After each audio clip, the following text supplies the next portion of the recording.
And just like that, I finished Pac-Man 2. Not 1, 2.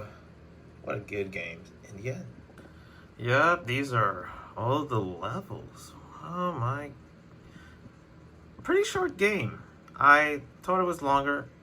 Also, right now it's hot. Sorry, the fan's blasting, but what? That's not a lot. Kind of sad though. It was like, that's it. Just only those amount of levels. What's up, guys? Vince right here. Yep, I just finished Pac-Man World 2, which was kind of interesting because I remember re-downloading this game because I did download for nostalgia reasons, and then I deleted for space reasons because I need more space. And now I utilize my space pretty well thanks to, flash drives. Yeah, I re-downloaded and finished it, like, officially. And it was a short game. And there was parts of me where I'm like, ouch.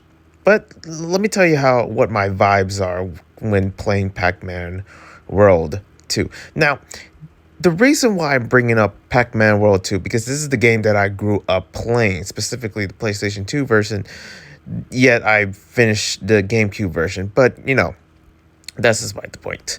This game, it always brings that sense of nostalgia. The moment I hear the music, the moment I play the game with the certain platformers that it throws around, there is a part of me where I'm like, man, I wish there was like ROM hacks surrounding Pac-Man World 2, at least with that style. I wish there was more games like that.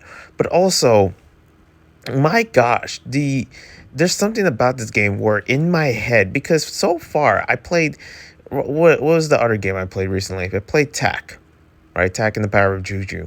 And I'm playing Pac-Man World 2. These are games where when I think about platformers or just, because of how much I love platformers, it's because of that's literally what I grew up playing for the majority of so many of these games, but also the nostalgia of just like the visuals, the sound, the level design.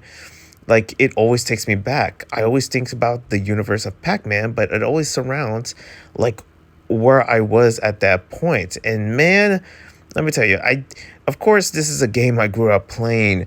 I adore the visuals surrounding Pac-Man World 2. It's not the best, but there's something about it where I'm like, yep, I remember this. I knew where I was.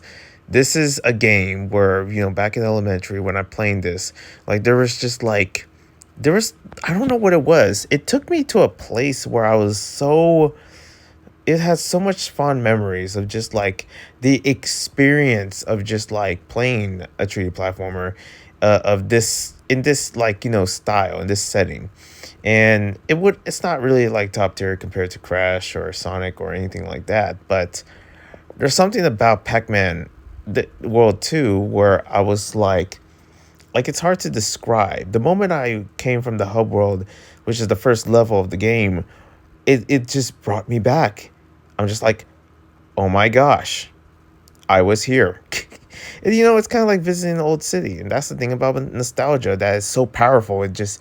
You can recreate of like where those memories come from. And it's like, you never change. You never change, Pac-Man. My gosh.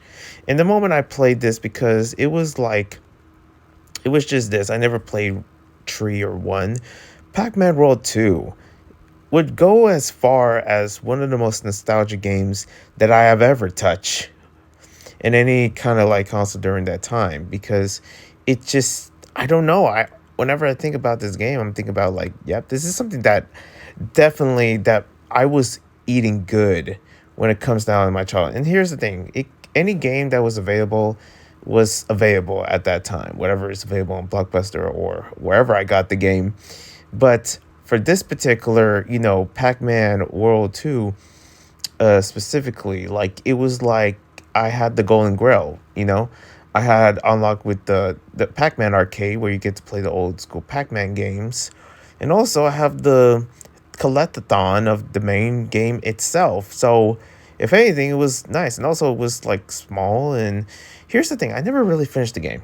And I never knew how hard the game was.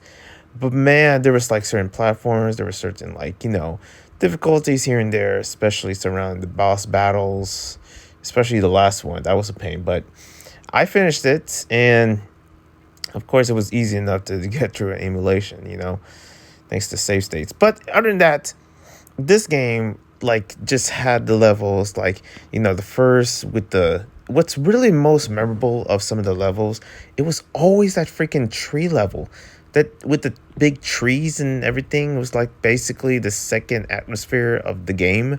Like that's where I mostly like kind of ended up for some reason as a kid. Maybe I was that bad. But it was like mostly the level that I remembered. I don't think I got past at best the snow level, but now thinking about it, because this is kind of like a pivotal game during my childhood, if I really think about it. Like, I don't know what it is. Any game that's during my elementary years, I'm like, yep, that's the game I grew up. Jak and Daxter, Crash, Pac-Man, Sonic, shoot, the list goes on. But for this particular game, with the levels, like where I ended up, it was like weird because of like, so I always ended up in the wooden, the tree levels, the lumber, levels basically. And I'm like, I never passed that point because I think I remembered I was literally playing around that level. And I don't think I moved on. It was kind of strange. It was like, wait, is this where my difficulty end?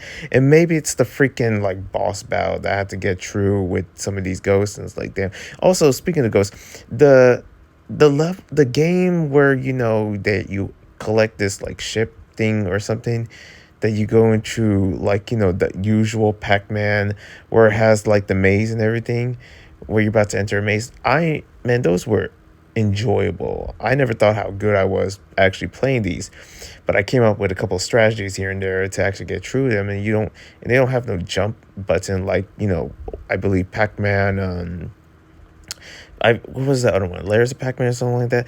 I don't know. There's like no jump button compared to that other Pac-Man game that was in GBA, but you kind of have to go through, and it was like I was pretty good of actually getting through the mazes, at least most of it. And I was still curious about collecting everything, but for now, let me just talk about the spoilers of this, which you shouldn't be seeing the spoiler, but if you don't care, you don't care. But and I'm gonna try my best to be kind of mild with the spoilers. Then again, it's not surprising. This game is predictable. It's a cartoonic platformer for kids. It's not supposed to be serious. I guarantee you, when the first I got to this level, when seeing the boss battle named Spooky, I'm like, okay, Spooky, really? And it's a demon, and he's like, easy to beat. Well, sort of easy to beat, but it's like, this is what I came for. Listen, the tree level, or the spooky level involving the freaking big tree that you have to get into, I was hoping more to go, head to head with that tree. And it's one of those games where I'm like, I think there's a lot of things missing in this particular series of Pac-Man World, where it's like, are they pulling a Twin Sanity? Is there some levels that are missing here? There has to be, right? But it was no big deal, because I'm like, well, I don't really expect much out of Pac-Man World 2 other than what it gave is kind of like what I expected. But then again, Pac-Man games during this time, especially before Pac-Man World 2, they were heavy. They were nice. Miss Pac-Man and also Pac-Man World 1, which I'm going to try to finish at some point, were packed, and also see what I did there, we're packed with, amounts of levels and good content here and there. And this one just felt like, I feel like we could have had like 8 more levels, but that's just me being crazy. That's just me. But other than that, maybe a ROM hack would be nice. We have all these Mario ROM hacks. Why not give Pac-Man his ROMs, huh? Why not give him his goods? But whatever, It is what it is. I enjoyed it. I mean, there were some levels I did enjoy, like, the roller skate level and the freaking lava volcano style levels. I was like, I don't like this. What is this? Where am I? And the sea level. Yeah, that sucked too. People were talking about the sea levels in Pac-Man World 2. They were right. It sucks. I think the submarine battle levels, those were annoying. I'm sorry. Those were annoying. I just can't with them. But anyways, Pac-Man World 2, simple platformer, but what an introduction of just anyone that's new to platformers. This is the game. This is a gold mine to me when it comes to this particular game, because I can't stop thinking about when looking at the logo, when looking at, and I don't know if I'm trying to be emotional or whatever it is that you may call it in this moment of this last of the video. I'm trying to give the best for last year. It will always remind me of the gamer who I am today because of this game. And I look at the logo and I can easily think of every level in Pac-Man because of it. The moment I saw the trailer for this game is the moment where I'm like, I want to live in that world and know exactly that beautiful, like just mesmerizing world of just like Pac-Man.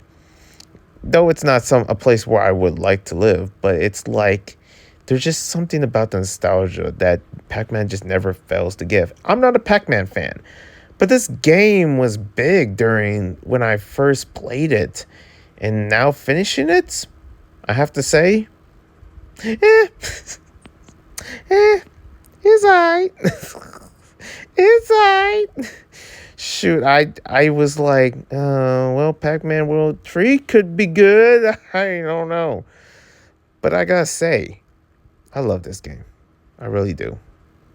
It was a good time. But yep, gabba gabba out.